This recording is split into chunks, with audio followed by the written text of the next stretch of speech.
All right, hey everybody, welcome. I have decided due to popular demand to just do a basic curling your hair tutorial. So if you own a curling iron, that's good. If you don't and you need one, the Hot Tools 1 1/4 inch curling iron on Amazon is the #1 curling iron that I recommend. So cut to the chase. You basically need 4 things: a brush, a clip, it doesn't matter which kind, and hairspray. And that doesn't matter which kind either, but if you're looking for the best one is Hardhead by Bedhead by TG or whatever, however that works. It's the best, it's awesome.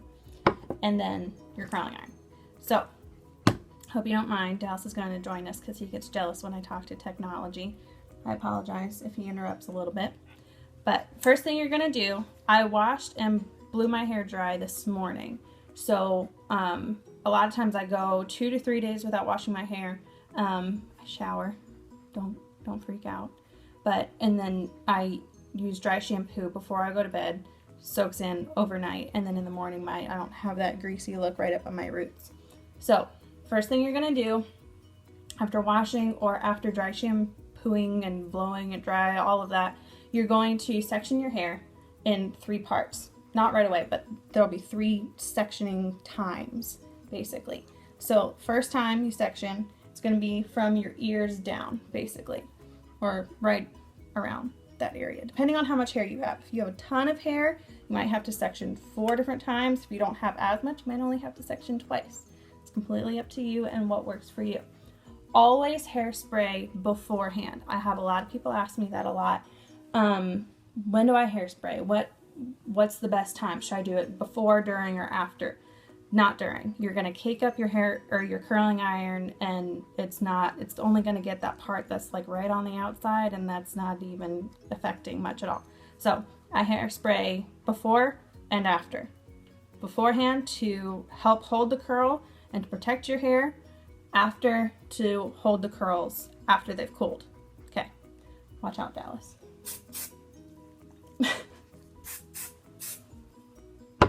Alright, just a light mist is all you need, and then I brush through it because the hairspray usually makes your hair stick a little bit. And then starting with the fronts, I usually start in the front so that way I can see how many curls I've done rather than just like grabbing from something back there. I do pretty big sections, and they don't have to be perfect. You don't have to section them just right or anything. And then I always curl away from the face, depending on what kind of look you're going for. This tutorial I'm doing away from the face. Keep the clamp in the front. Okay? Always remember that. Clamp is in the front. Dallas is sneezing from the hairspray every morning. He sneezes. Okay. So you're going to clamp in the middle of the shaft. I'm not going to do this because this is hot.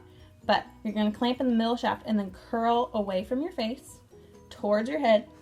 And then you're going to loosen it just a little bit. So just like pop it up just a little bit, and then you're going to scoot it down. And that's going to basically kind of eat the hair up into the barrel of the curling iron until you get to about this much of your hair at the ends. The reason I say that, the ends of your hair are the deadest part of your hair. They've been here the longest. They're the veterans. And so they don't need as much heat as maybe your hair up here. This is fresh. This is healthy. This is going to have a lot harder time curling. This is going to curl real easily because it doesn't have much moisture or much life in it. So you clamp in the middle and roll towards your head. But then we're doing that little scooting thing. You can see it crawling up around the barrel until there's just that little bit left. And I only hold it for a little bit. You'll see that steam going on. Don't freak out. That's your hairspray that you put on beforehand so that that steam that you can see is not happening when you can't see it to just your hair. Does that make sense? So you're not burning your hair. You're burning the product that you sprayed on your hair. That is why we use protectant. Okay? And you do it the whole way around, leaving that little bit out right there.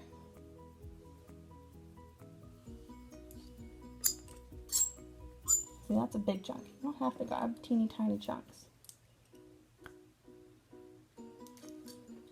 And usually by this point you can see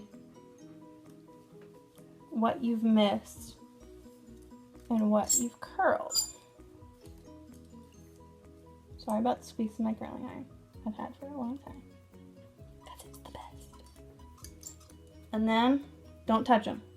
Let them cool in that nice little barrel curl you've got going on. And then do the same thing on the other side. Clamp in the front, curling away from your face, scooting down, and leaving that little bit out at the ends.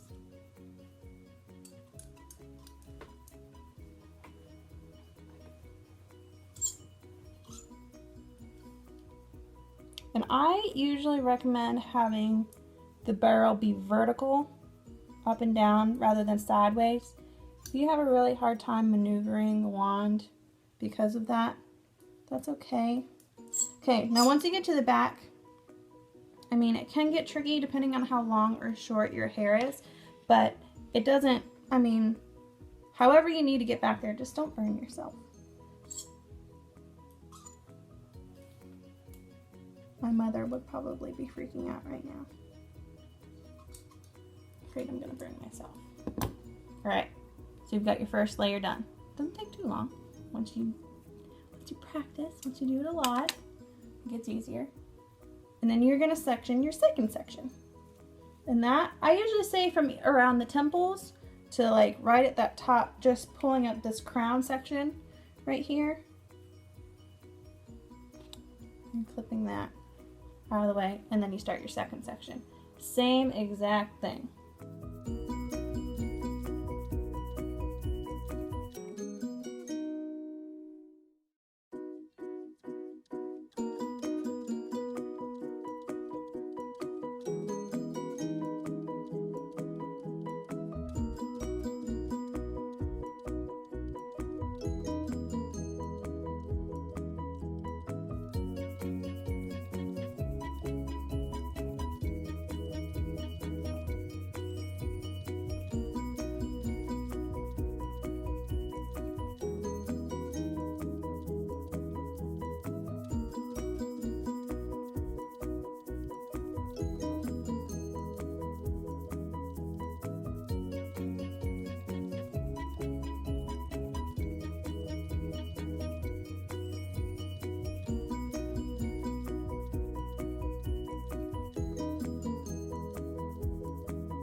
All right, then when you get to your top section, which by the way, I forgot to spray that section beforehand, but spray each section before and after.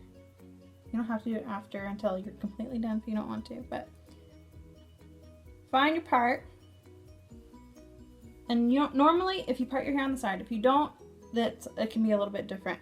But because I put my hair on the side, I usually will curl this side, and then because there's still so much hair over here, I'll usually go straight up the middle or somewhere around there, and I'll pull this over and then do this and then do this. But you don't need a clip because it just lays over there.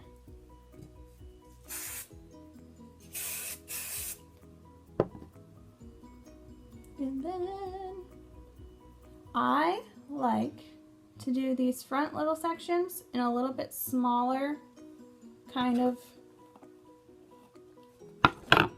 smaller pieces, only because they're around your face and you want to define them and make them look a little bit nicer.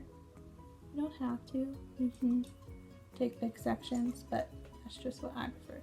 It's usually just like the first two little pieces that I take.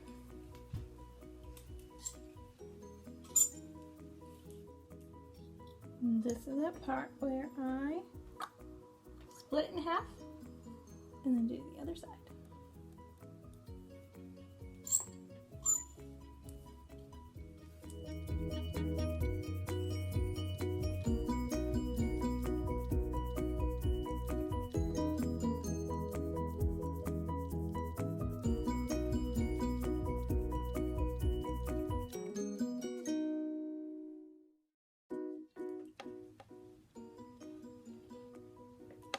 Bangs are always tricky. I don't know if I'd consider what I have to be bangs, but they're growing out process of bangs. I usually don't curl bangs as tight because you kind of want that swoop to the side. But if you don't have bangs, or if you do and you don't curl them at all, it's completely up to you. Okay, not touching anything. Well, not like running my fingers through it. Spray everything all over again and let them cool. These ones are still warm, but if these ones are cool enough, I can just run my fingers through them, and that's all I do. Just kind of fluff them up with your fingers.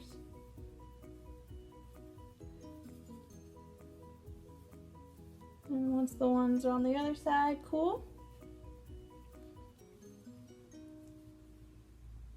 sorry about the shot of my ceiling fan.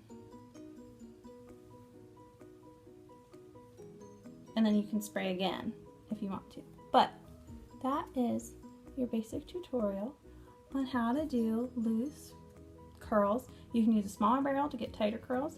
You can leave more of the ends out if you want to have kind of like more of that wavy beach wave, not really, more of like a messy kind of texture, whatever you want. If you're the kind of person that likes lots of volume up here, you can tease a little bit, whatever you want to do. Hope that helps.